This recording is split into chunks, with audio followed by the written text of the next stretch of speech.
वाराणसी। गुरु पूर्णिमा के पावन अवसर पर श्री काशी धर्मपीठ की ओर से 28, 29 और 30 जुलाई 2026 तक 3 दिवसीय गुरु पूर्णिमा महोत्सव एवं चातुर्मास्य महाव्रत का भव्य आयोजन संत रविदास पार्क के सामने स्थित रामेश्वर मठ 80 में किया जाएगा।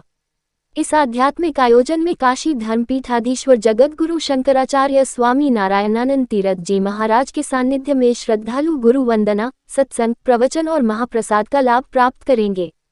आयोजन समिति के अनुसार कार्यक्रम का संरक्षण काशी विद्वत परिषद के राष्ट्रीय महामंत्री प्रो रामनारायण द्विवेदी कर रहे। इनमें नागेंद्र दुबे, पुंडरीक पांड्य, मणिभद्र सिंह, पंकज शास्त्री, दिलमोहन तिवारी, बंशी शुक्ला, विनय तिवारी, अधिवक्ता अनुराग शर्मा, अनुपम दुबे, प्रिंस द्विवेदी, शशि सिंह, सुलभ श्रीवास्तव, मनोज मिश्रा, डॉक्टर रविंद्र कुमार सिंह, पार्षद रमेश यादव, मनीष पांड्य, संतोष पाठक, मंगल तिवारी, राजेश तिवारी, राममणि सारावत, अभिषेक द्विवेदी, गणेश विजय सिंह, बीरेश मिश्रा, नवीन पांड्य तथा केशव प्रसाद सहित अनेक गणमान्य लोग आयोजन को सफल बनाने में जुटे हुए हैं।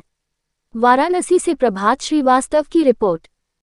29 जुलाई को यहाँ पर देश और विदेश के अपने भक्तमंडल सभी समाज के लोग यहाँ पर इकट्ठा होते हैं और महात्मा लोग संपूर्ण विश्व को अपनी आत्मा समझते हैं, अपना परिवार समझते हैं, उनको सबको भली की चिंता होती है। यह गुरु की परंपरा भगवान से चली हुई है और भगवान ही इसको अनेक रूप को धारण करके वही चलाते हैं। जैसे गंगा में मिलकर कोई भी नदी गंगा बन जाती है, ऐसे ईश्वर में मिलकर, शिव में मिलकर, गुरु में ज्ञान से मिलकर, उनके ज्ञान से एक होकर के आदमी और गुरु में हो जाता है, शिव में हो जाता है, नारायण में हो जाता है, पवित्रतम हो जाता है। तो सब प्राणियों को पवित्र करने की परंपरा है। पवित्रता से जो जुड़ गए उस श्रद्धा से, भाव से आकर के यहाँ गुरु पूर्णिमा में 29 जुलाई को दर्शन पूजन करेंगे सारे देश, सारे विश्व के लोग। और 2 महीना यहाँ पर निरंतर भंडारा और सत्संग का आयोजन होता रहेगा। आप लोग कोई भी पूरे काशी क्षेत्र के लोग और सारे देश के लोग कोई भी यहाँ पर आ सकते हैं, कोई भेदभाव नहीं है। जैसे गंगा में सभी स्नान करने के अधिकारी हैं, ऐसे ही ज्ञान गंगा में स्नान करके अपने को शुद्ध करें, पवित्र करें। सबके भाव पवित्र हों, सबके कर्म पवित्र हों, सबका चरित्र पवित्र हो, सबके जीवन को सच्चिदानंद भाव से भर देने के लिए ही और यहाँ पर चातुर्मास का आयोजन अपने काशी धर्मपीठ में होता रहेगा। आकार बदल जाएंगे, नाम रूप बदल जाएंगे, लेकिन जैसा गुण रहेगा तो उनके अनुसार उसकी क्रिया रहेगी।